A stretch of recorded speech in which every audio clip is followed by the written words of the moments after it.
ఉంది.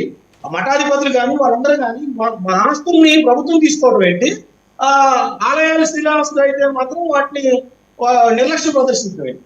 సో దీని మీద కూడా చర్చ జరగాల్సిన అవసరం ఉంది. ఇప్పుడు కాశీని ఆయన చాలా మంచి ఉద్దేశంతో పెట్టారు. చుట్టుపక్కల ఉన్న వాళ్ళందరూ కూడా మతాలు కులాలు అతీతంగా అక్కడికి వెళ్తున్నారు, దర్శించుకుంటున్నారు.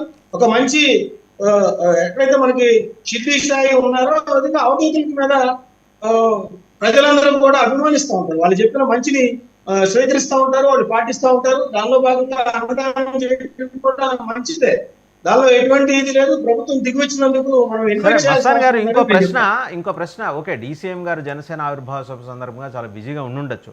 బట్ వాళ్ళ పార్టీ కార్యాలయం నుంచి కానీ వాళ్ళ మంత్రిత్వ శాఖ నుంచి కానీ అధికారికంగా ఒక ప్రకటన వెలువడలా.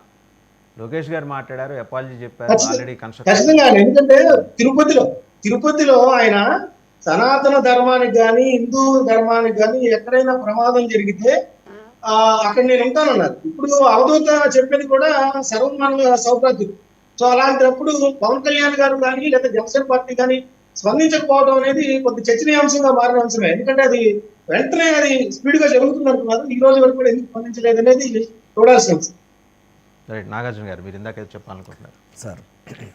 ఒక 2 నిమిషాలు నాకు సమయం ఇచ్చాడు సార్. నేను దీన్ని మాట్లాడే ఎక్కువ లేదు, 2 నిమిషాలు సార్. 2019లో వైఎస్ఆర్సీపీ అధికారం రావడానికి మొదటి కారణం అంటే రెడ్డి సామాజిక వర్గం సార్. వాళ్ళు భుజాన్ని ఎత్తుకొని లేదు ఒక్కసారి మన రాజశేఖర బిడ్డ వైఎస్ జగన్మోహన్ రెడ్డి గారు ఒక్క అవకాశం ఇద్దామని చెప్పి వాళ్ళు పోరాటం చేయడం వల్ల ఈరోజు వైఎస్ఆర్సీపీ అధికారంకి వచ్చింది సార్.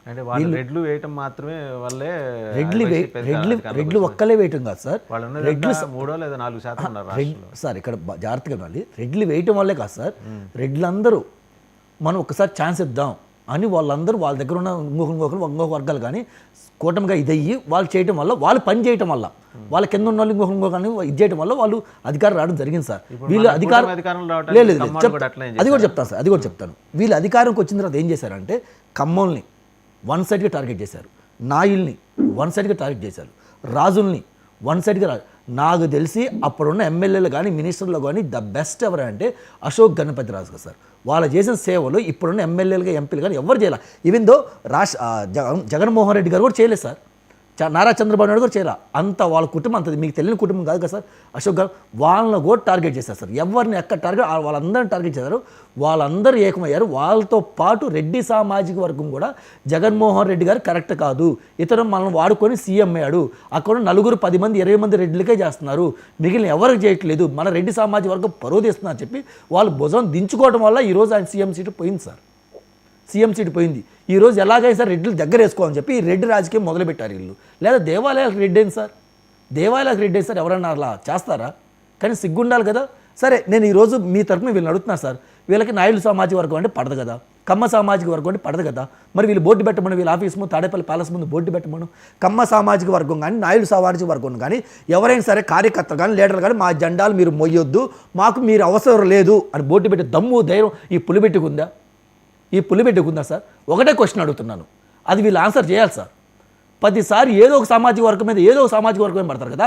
డైరెక్ట్గా మొహం మీద చెప్పండి, ఈ సామాజిక వర్గం నాకు మా పార్టీలో అవసరం లేదు అని బోర్డు పెట్టి దమ్ము ధైర్యం వీళ్ళకు ఉందా సార్? లేదు. దేవుడి దగ్గర కుల రాజకీయాలు లేదు సార్, నాకు అర్థం కాదు. మరి ఈ పర్టికులర్ ఆస్పెక్ట్లో మీరేం చెప్తారు? దేవాదాయ శాఖ ముందుకు వస్తుంది వాళ్ళ ఏది స్వాధీనం చేసుకుందామని, 4 డబ్బులు ఉండగానే వాలిపోతారా? అది కరెక్ట్ కాదు సార్. అది అలా వాలిపోకూడదు. ఇప్పుడు ఆశ్రమాలు డబ్బులు వస్తున్నాయి, మీరు ఎలా వాలిపోతారు? అది కరెక్ట్ కాదు. సరే, అది తీసుకున్నప్పుడు రిమైన్ వర్గాలు రిమైన్ సామాజిక ఏదైతే ఉన్నాయో వాళ్ళు కూడా తీసుకోండి, వాళ్ళు కూడా తీసుకొని అన్ని ఏకం చేసి వాళ్ళకు కూడా బోర్డులు పెట్టండి. వాళ్ళకు కూడా దైవాదాయ శాఖ మినిస్టర్ ఎలా పెట్టారో ఆ మినిస్టర్గా పెట్టండి.